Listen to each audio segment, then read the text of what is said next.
जय श्री कृष्ण भक्तों, जय श्री कृष्ण बोलो। श्री राधा रानी की जय, ब्रज की महारानी की जय।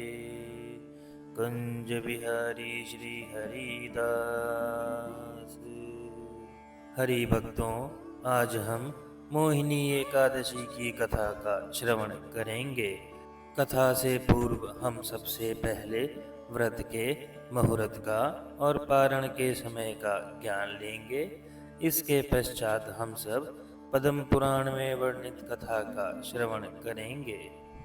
हरि भक्तों, हर मास शुक्ल और कृष्ण पक्ष की एकादशी तिथि पर एकादशी व्रत किया जाता है। पूरे वर्ष में 24 एकादशियां आती हैं और अधिक मास में 2 एकादशी बढ़ जाती हैं, अर्थात कुल 26 एकादशी हो जाती हैं।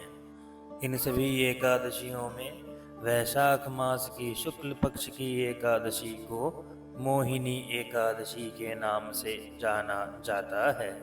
हरि भक्तों, श्रीमद् भगवद गीता में भी भगवान ने अपने विश्वरूप अध्याय में यह स्पष्ट कहा है कि व्रतों में मैं एकादशी हूँ, रुद्रों में मैं शिव हूँ।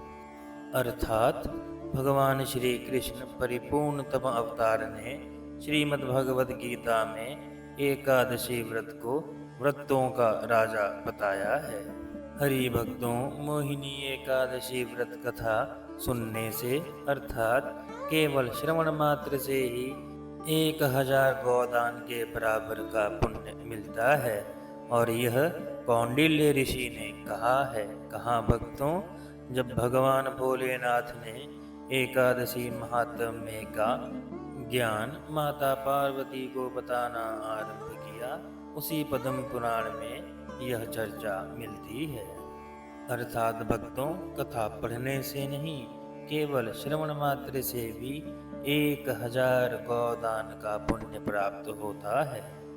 पद्म पुराण में यह भी कहा गया है कि इस व्रत को करने से व्रती अर्थात व्रत को विधिवत करने वाले को इसी जन्म के साथ ही पूर्व जन्म के सभी पापों से मुक्ति मिल जाती है। अर्थात हरि भक्तों, मंत्र जाप से, नाम जाप से हमारे पूर्व जन्म के संचित कर्म और इस जन्म में जो नए कर्म बन रहे हैं अर्थात आगामी कर्म, यह शून्य हो जाते हैं। केवल हम अपने प्रारब्धों को ही भोगते हैं, क्योंकि